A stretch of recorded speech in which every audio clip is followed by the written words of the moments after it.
What's going on, folks? You're watching Archetype of Man. I'm Nick. We are out at Pickens County Sportsman's Club today, so please bear with the sound of gunfire. This guy's shooting clays over there. This is my Smith and Wesson branded Howa 1500. You guys have seen some shorts on it. We'll take a close-up look here in a second. We're on the 300-yard range. I have it sighted in at 100. We're gonna mess around a little bit out here at 300, shooting at a 16-inch steel plate down there. So that's a little bit different content, and I hope you guys will enjoy it. We're going to be shooting some Remington core locks, the good cheap stuff, $40 a box. Yes, I will be reloading it at some point, but it's nice to get out here and actually do this rifle some justice rather than just shooting the 75 yards or so at my house. So this should be fun here. This rifle is really cool. They only made them for a couple years with the Smith and Wesson branding before they discontinued them. So it's basically a Howa 1500. You guys will see that when we dive in there. But let's go ahead and send some rounds down range. Let's go ahead and see what we can get.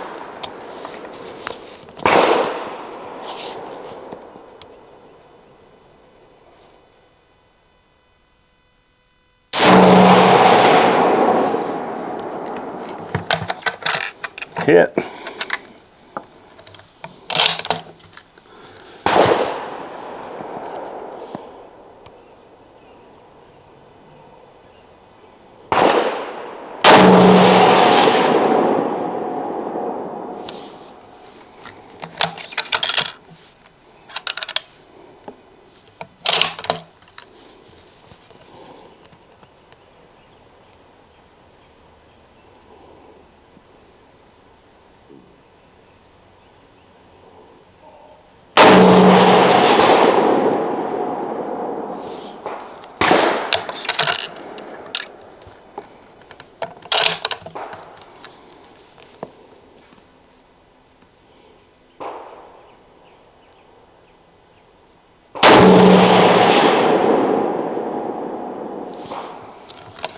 Man, it gets down there fast.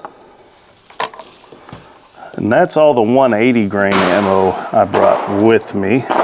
Let's try some 150s. I figured I'd go ahead and show you guys just kind of an overview of the rifle. I have a Bushnell Banner 2 3-9 scope on it, so nothing too crazy.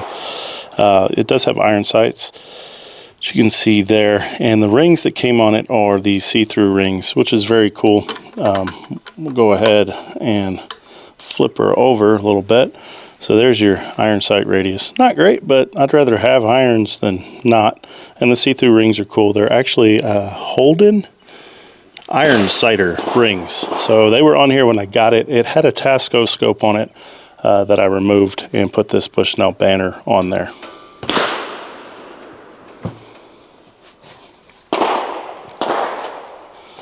Moving along to this side, you can see there the Smith and Wesson model 1500, and it says Springfield, Massachusetts, manufactured in Japan to Smith and Wesson spec. So that's cool. These are Williams irons. The wood's in pretty good shape. The rifle really wasn't used that much for being over, well, 30 years old at this point.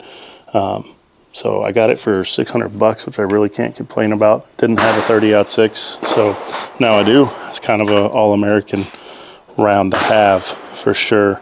So what the round looks like, and I apologize, I don't have any other rounds out here to compare it to at the moment. That's 30-06, so for those who may not know. Very powerful round, been around for a long time, going back to, I think, 1903. Feel free to correct me if you want. The power shock info here, we have 2910 feet per second at the muzzle, 2,800 foot-pounds of energy. So that's, yeah, that's kind of powerful there. So you can use this for deer, bear, pretty much anything in North America. Very cool round. Definitely going to save money by reloading it as opposed to buying factory ammo. I don't know if this one has a price sticker on it. I know the core locks are $40 a box is what I saw, so not great there, but here's the range that we're shooting. See how far my camera will let me actually show this to you guys. But we're shooting at the steel. Yeah, that's all the zooms I got. It's over on your left side there. But very cool. This club does have a 500-yard range. They just had to do some zoning stuff. So expect to see me back out at the 500 at some point. Let's shoot some 150s.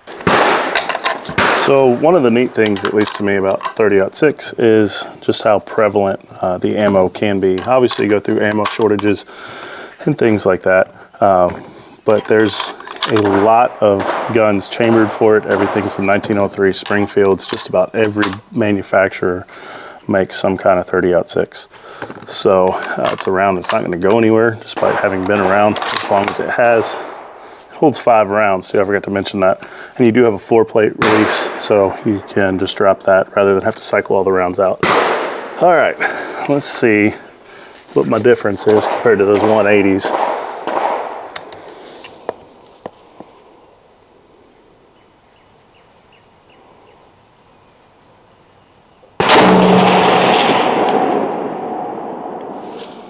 Sounding like steel to me.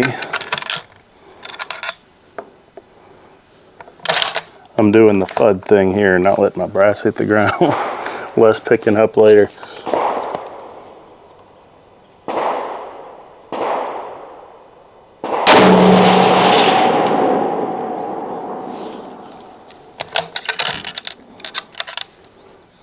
Recoil is not terrible. It's definitely not a 22, but it's not as bad as some people make it out to be. Go for the smaller steel plate over there. I think this one's a 10-inch plate. We'll see.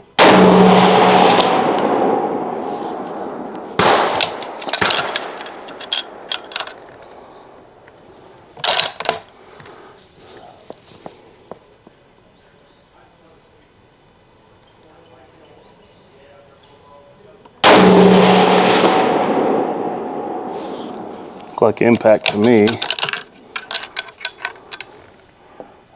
One more round in the gun there.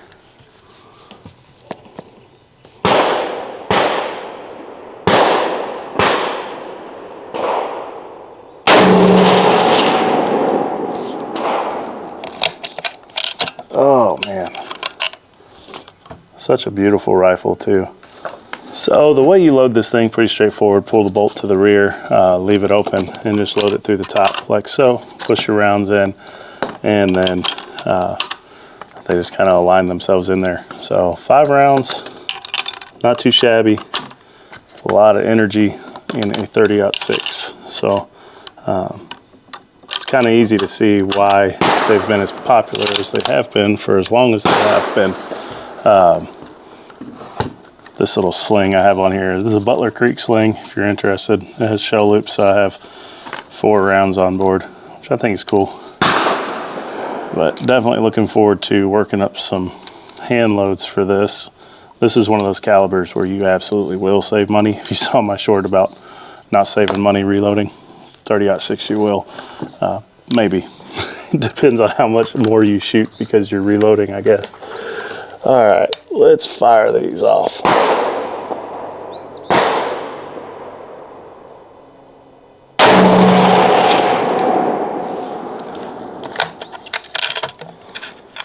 So I actually zeroed it with 180 grain. That's what I have the most of at the house, but let's see what these 150s are doing here.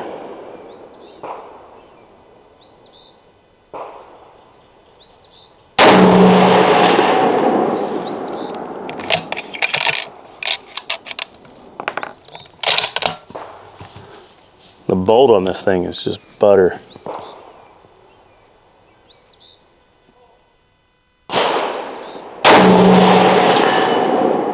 There we go.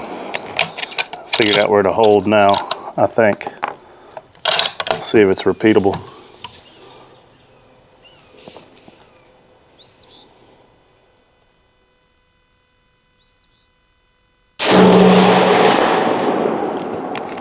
Oh yeah. Now we're cooking with bacon grease.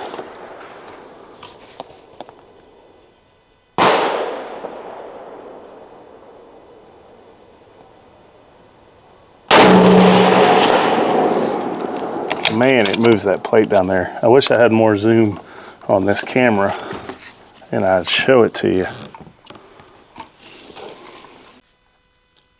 I will say, yeah, the barrel's not real pleasant to touch at the moment. So yeah, 30-06, put it in there, push it down. Hard to believe. I can't remember what I paid for these Federals, but I have a feeling it's probably not far off from the 40 that I paid for the core locks. So $80 range just in 30-06 ammo, which I'll recoup it at some point. But your safety, by the way, right here, very cool there. And then you do have a bolt release here to just pull the bolt straight out. So that's pretty cool. But checkering on here is all top notch. Very happy with it for 600 bucks. It's pretty cool. All right, let's shoot some more.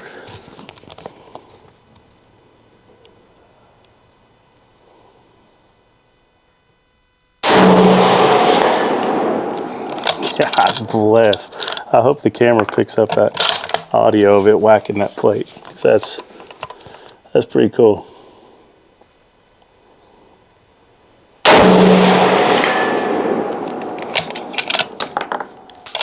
Uh-oh, broke the FUD bylaw.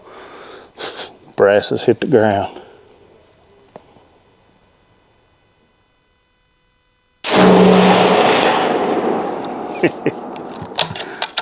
Oh man.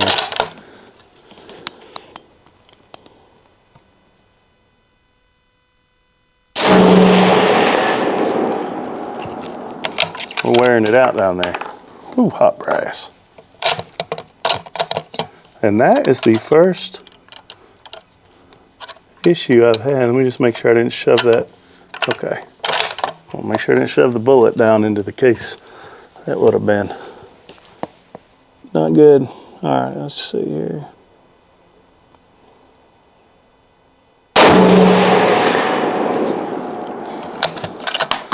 All right. Well, I can't go home with just 5 rounds, so we may as well use these up right quick here. So I would say that you guys can safely expect to see more content from here than at my house. A lot of times when I film videos at the house, neighbors want to come chat, and this allows me to do a little bit more stuff. So again, we're at Pickens County Sportsman Club, Talking Rock, Georgia. It's a members only spot, but very cool. Let's see here.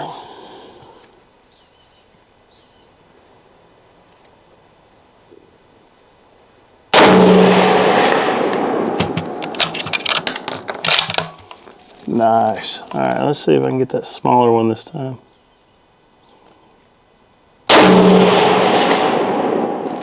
I think I just went right beneath it.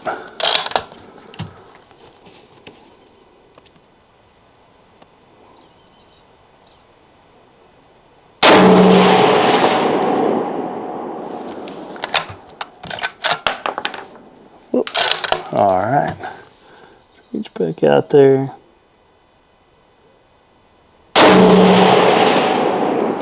Man, I had a feeling. All right, last round.